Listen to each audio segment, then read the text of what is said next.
Welcome to the Train Your Brain podcast. We are your hosts, Ed and Britney Holmes, and we are the founders and coaches of a company called Axios Coaching.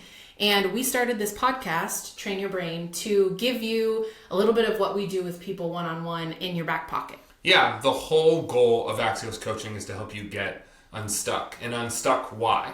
To help you create a meaningful life. This mixture of fulfillment, purpose, and adventure.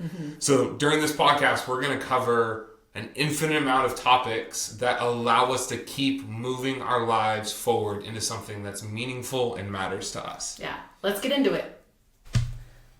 Welcome to the podcast today. Today we're doing a little special episode. We just returned from a long voyage this last weekend, so we wanted to do kind of a bonus insert episode from our regularly scheduled programming. Well, yeah, this will start happening more often. Yes. We are on a crusade to prove that taking time for awe and adventure has a profound impact on how we show up in our day-to-day life. Yeah. Things like play, creativity, awe, adventure are all things that we made time for and prioritized as kids and as we grew up, and it quickly becomes stuff that feels frivolous when we're older. A waste of time. And yet, most of the solutions we're looking for in our businesses and in our lives are byproducts of play, awe, adventure, wonder. Yeah. Natural byproducts. Not ones that we have to conjure up. Yeah. So we're going to start talking about the lessons that we have learned while being on these adventures. Yeah. So to give context, we have a Toyota Tacoma that we have slowly started building out to do overlanding. She's looking pretty good. Yeah, it looks really cool. She looks pretty tough. Yeah. And then we are, I would call us fly fishers. We are learning how to fly fish. No, I think the term for us would be novice. Yeah, that will come up in a little bit. We will talk about that. We've learned some lessons. But it's allowing us to camp in boondock, Yep. Unsupported camping in very remote areas. This last weekend was our first full experience with that. Yeah. So we have some fun things to share. Yeah, so we learned a lot. And that is really the crux of our adventures. Yeah. So this weekend, we went from where we live in Enumclaw, Washington, to Thompson Falls, Montana. We did. We traveled 3 states in one day. 8 hours. Which was made for a very long car trip. But yeah. It was fun. With some really close friends of ours. Yeah. We caravanned the whole way. Yeah. I annoyed the absolute tar out of you with the walkie-talkies. Yeah, that was a lot. As we caravanned. That was a lot. I think walkie-talkies are fun. They are. And I felt like it was necessary on the trip, and they were, because we lost phone signal.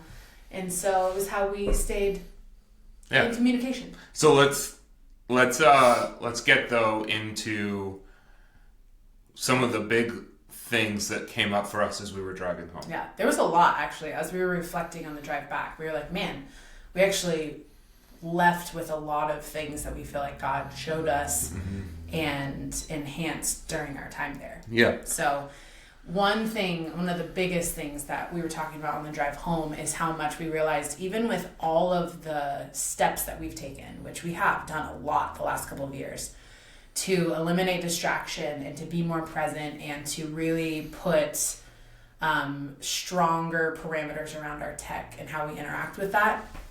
Even for us and all the things we've done, having 2 full days in the middle of nowhere, we were still within 30 minutes from the next town, right?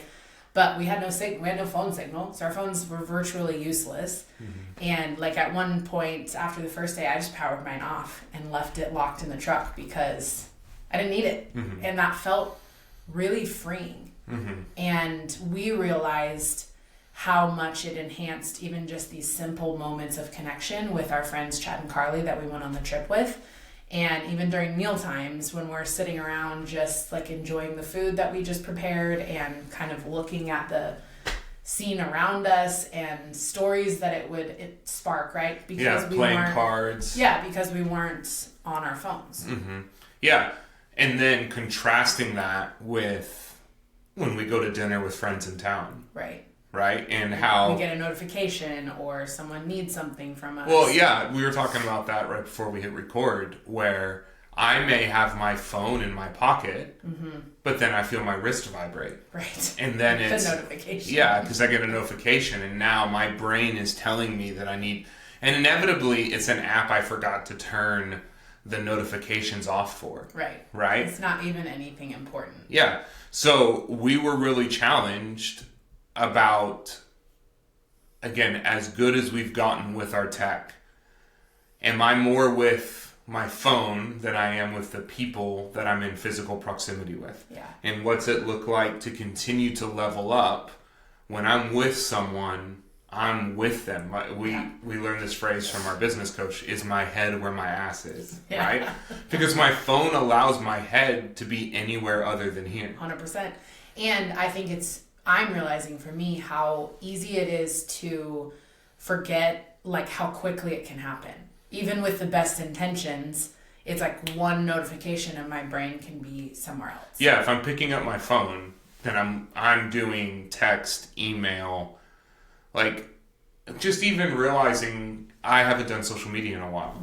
So, and don't intend on going back. For me, social media isn't a tool, it's a curse, right? It's something I can lose myself in. So then, like, finding myself going to pick my phone out to take a photo of something, and then like, oh, why would I take a photo of this if I can't post it? Yeah. Right? And like, what's the point? No, the point of this is for me. Like, I want to remember these moments. Or another cool thing is we prioritized capturing content on a film camera. So we took probably 20 photos between the two of us. And now we will wait probably another couple weeks before we see those photos. Yep. And because the roll isn't finished yet. Yeah. So how cool it is to think about prioritizing, like, being present in the moment and capturing it in a way that, like, isn't instantly gratifying. Yeah. And it even enhanced it more. Right. So the principle there is I can always deepen the quality of my connection by being fully present here. Yeah. And we're looking now to level up our tech game where there's like, if people are in our home, then our tech isn't here. Yeah. Right? And like, yes, there are ways in case of emergency someone could reach us. Of course. And like, man, I really want to prioritize the humans in my physical space, not what's happening in the world. Yeah, I always want the people around me to know that they're more important than my phone. Yeah, the other thing that's coming up for me, we went to breakfast in town on the way out of town and turned our phones on to find out about the assassination attempt on Trump. Yeah, that was a weird thing to turn our phones back on. And realizing, oh, I had no idea about this until I turned my phone on. Right. And like, the feelings of anxiety and worry that came up about what that means for November and everything were by definition self-created, because in that way ignorance was real bliss. Right? So like, where are areas in my life where, because I'm on my phone, I'm self-inducing worry or hustle or comparison, because I'm constantly checking the news app, or I'm talking, whatever it is. It's like there's an infinite number of sources for that. And we're tapped into those more than we realize. Yep. And they affect our well-being more than we realize. Yeah, 100%. Yeah. We could spend a whole episode on that. So we're gonna keep it moving. But the second one that came up was this idea of space again. Like, this has been such a theme that we know God has been bringing to us in this season. And so again, we have been working, as we shared a few episodes ago, about creating more space in our life. And it felt like this weekend took that to another level of just being immersed in so much expansive space in nature around us. Montana really is big sky country. Literally, I mean, there's a reason they call it big sky country. It feels different. Yeah. And we were only barely into Montana. Yeah. Like, we were right on the border. Yeah. So that was a big thing that we talked about on the way back. Yeah. There were moments where we were fly fishing where if I had gotten a hit on my fly, I would have missed it because my head was up, like taking in. Which we never really did. Yeah, we'll talk about but why if it in a had second. happened. More fishing this weekend, very little catching. But the fast, like, it so inspired me we're both actively writing content that we feel will come out this fall. We're still praying about that, but like, I feel jammed up about one of the courses I'm writing because it's new content for me. It's not something I've really like wrapped my mind around yet. And so I'm going to take time tomorrow afternoon to go up on Rainier and sit and stare at space and write instead of writing here. Yeah. Because I know how sitting in those moments with awe and wonder opened me up creatively. Yeah. Right? I was on a podcast with a friend who runs a tech company, and he asked, why do you think like creativity and problem solving is something people struggle with? And the answer that instantly came to me is because we don't live with enough space. Yeah. Right? And so that creativity, again, back to creative problem solving is something we learned as kids because we were playing. Right. And we were looking at life with awe and wonder. We let ourselves get bored as kids, right? Yeah. Like, when was the last time that I intentionally let myself feel bored? Yeah. Yeah. Such a foreign thing. Being in the spaces like we're doing more and more out in nature, man, if I'm bored, like, I am not actively looking. Like, there was a moment where this deer came in, like, to the edge of camp. And all four of us have seen a deer before. Like, we live in a town where there's deer and elk everywhere. Yeah, they're all over the place. And yet, we, like, paused everything we were doing, like, little kids, and we're like, do you see it? Oh, it just picked its head up. Did you see it? Yeah. Oh, look, it's moving. He must be eating berries. Yeah. What's it? Like, oh, it's listening for something. Yeah. So it's like, man, how humbling to realize that I have tied this, like, connection of life can be boring. It's like, no, I'm not observing. Yeah. Yeah. Yeah. No, it's so important. Where is the space in my day-to-day life? Yeah. And how am I engaging with that? Am I cursing the space? Yeah. And immediately filling it? Or am I embracing the space? Yeah. Which, again, go back a couple episodes, listen to the one on space. Well, and not in this is coming up for me, not in a pressure-based way, and yet in an invitation way, living a life worth talking about. Yeah. Right? Like, if I'm on the hamster wheel and life is my 9 to 5, come home with barely enough energy to do what I need to do with the family to get through to the end of the day. To go to sleep and then wake up. And I'm living life out of this obligation. And I was talking to a client, like, a hamster is in a small space. And so running on the wheel is to replicate doing something. Yeah. Right? And so, like, man, we trap ourselves in these little boxes that we call life, and then we're running on the hamster wheel, and then we're frustrated. We don't feel like we're doing anything of note or enjoying it. And it's like, I put myself in that cage. Yeah. So, like, what's it look like to get re-intrigued by life? Every time I get bored, I remind myself whales are real. Yes. Or that hummingbirds aren't supposed to fly like that. Yeah. But they literally hover. It's wild. And yet their muscles aren't right to do it. Like, it's fat. So, or that, like, we put humans on the moon, that SpaceX and Blue Origin are legitimately trying to put people on Mars. Like, that, try to understand a large language model, right? Like, there's so many things in life to be intrigued by. Yeah. Like, go back and be intrigued, spark wonder. Yeah. Yeah. Exactly. Which, again, could be a whole episode in and of itself. Yeah. So, the third kind of big thing that we reflected on the way home is all the lessons that we learned this weekend from fly fishing. Yes. Not only just about fly fishing itself, because we learned many things through a lot of doing failing. It wrong. Yes, doing it wrong and not catching anything. Yeah. You caught one fish. I caught a fingerling. The first night. Yeah. For those who are not familiar with fish, like, what is a fingerling? It's the small. It's like a very baby fish. Inches. Inches. Yeah. It hit hard though. That was fun. That's one of the cool things about fly fishing is even a small fish feels like a fight. Yeah, it can come at the fly really intense. So that was cool. That was, at least we didn't go home skunked. The route we took, we went from our home to Spokane to Coeur d'Alene, Idaho, past the Coeur d'Alene River, and then followed, or past Lake Coeur d'Alene and then follow the Coeur d'Alene River up into Montana. And right at the entrance to the Coeur d'Alene River was a fly shop, which is the actual closest fly shop to the river we were fishing. Yeah, which we didn't know at the time that there wouldn't be another one. But as we were driving out, I was like, oh, we should stop there and ask. And I said, no. I've fished there before. We'll be okay, right? We need to just get there. We just need to just get there.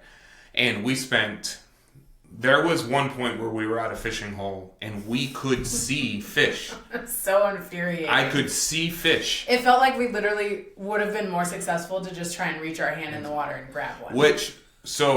And then the next morning, my friend Chad and I got up early, went back, and fish were jumping and they weren't biting our flies, right? So on the drive home, we were like, let's stop at the fly shop and ask what happened. Turns out, we were fishing at the wrong time. Yep. With the wrong gear, assuming that they didn't want to fly, when in reality, they were eating something completely different. Right. Right? They weren't even eating anything above the surface. No, they were eating stuff below the surface because it's nymph season. I didn't know what nymph season was, but now I do. Right. And then I was asking him why, when I cast, my fly keeps bunching up, but my leader line is fine, or my fly line is fine. And turns out I've been throwing the wrong way to fly with the type, so all that to say. Right. There were so many nuances. Here's the big thing, and then we can break it down. Fly fishing looks simple. It is a rod and a line and a fly. Right. Knowing which type of line and which fly is actually complex. Right. There's an infinite number of application depending on the context. Yeah, so there's principles, just like in life, there's principles that guide fly fishing. Yeah. And how those principles are applied, and this was fascinating, when they're broken. Right. Is dependent on the river and the season. Yeah. Yeah. And the region. And the region. Yeah. Yeah, that's what I mean by river. Right. Yeah, so, the area that you're in. So, for example, we leave in 2 weeks to go to Glacier, and we're going to do a guided fly fishing trip in Glacier. And what the fly guide in Montana or in Idaho told us to do, the guys in Montana would say is crazy. Right. And yet the guy... He literally said that. Yeah, the guy in Idaho has been fishing that way for 30 years. He knows. So, what we were thinking on is first, life is a whole lot easier when I approach it humbly. Yeah. And I'm always willing to ask for help. And I'm willing to ask for help and willing to learn. Second, it is easier to mimic than to become a pro. Yeah. So proficiency takes time and humility. I'm willing to ask, what am I missing? Right. What am I not getting right? What do I not know? Right. Our culture wants, this is what came up for me in that. I really would love to believe that I can be a consistent observer of something that I'm interested in and want to become an expert in.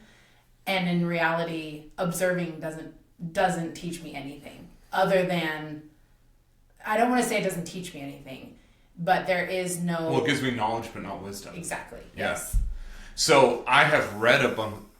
Growing up, was a student of leadership. I loved leadership books.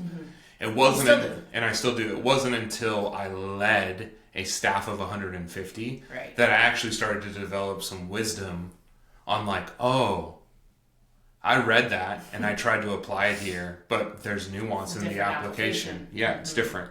So what came up for us was if we had humbly walked, because I had written this story, I think we talked about this on a previous episode. When we found out we were doing this guided fly fishing trip in Montana, I turned to you and said, I have 2 weeks to get really good at fly fishing. We didn't talk about this on a podcast. Oh. We talked about this weekend. Oh, yeah. I was like, I have a couple weeks to actually be a good fly fisher. I have to become a good fly fisher for this guided tour that's designed to teach me. Yeah, and I lack humility in some of those areas. Yeah.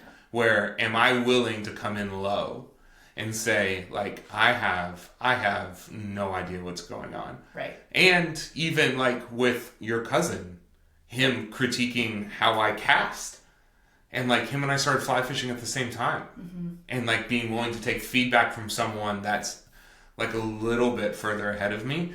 Right.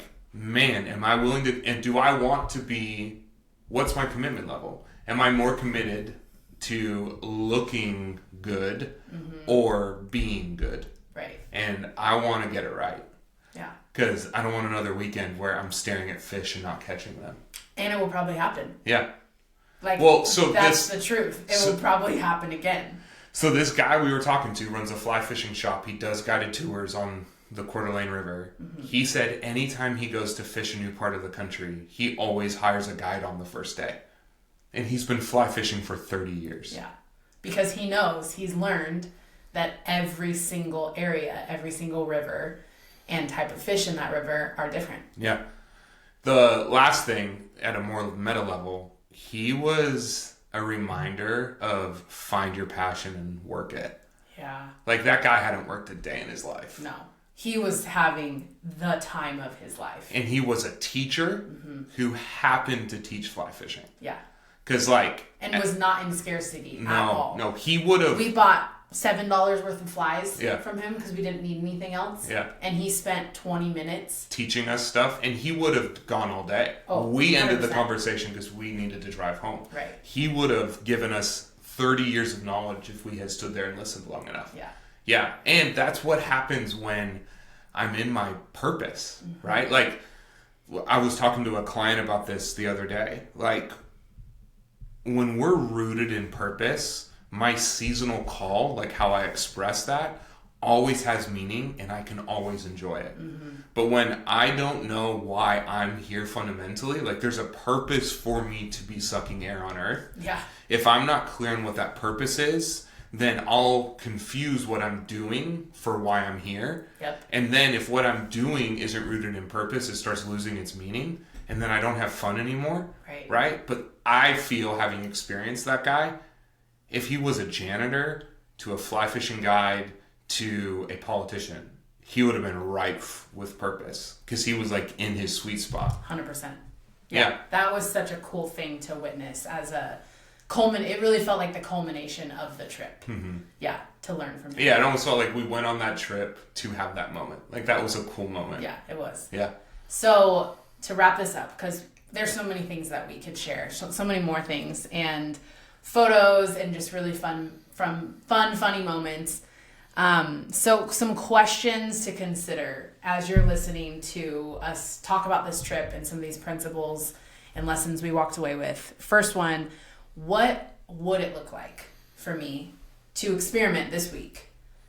Anytime I'm with another person, what would it look like for me to put my tech on Do Not Disturb while I'm with them and be fully present and engaged with that conversation? Whether it's a business meeting or time with your spouse or... Well, the easier one is the business meeting. The harder one is people I'm familiar with. Yes, because familiarity breeds contempt. Like, in other words, it takes away the need to be as intentional. Yeah. I do that with the assumption that I'll have time with them tomorrow. Right. Yeah. Because I see them, I always see them. But what if I don't have time with them tomorrow? Yeah. And who do you, like, this goes back to our conversation that we've had many times around values, right? Like, what do I want people in my life that mean the most to me to say mattered most to me? Was it my work and my devices and, like, being reachable in that sense, or was it being present with them? Yep. So that's the first one. Like, give yourself that challenge this week to try that and see how it feels, what feels different. And then the second one is, what is the thing that maybe you've been banging your head against the wall trying to get better at, trying to figure out, and you believe you have all of the information that you need, right? And you're doing all of the things you should be doing, when maybe there's an opportunity to stop long enough. Well, to humble yourself, right? I say stop intentionally, though, because that's part of our hangups, is I don't have time to slow down and ask for help or learn a different way, right? So that's part of humbling ourselves, is acknowledging I need to take this time, right, to slow down.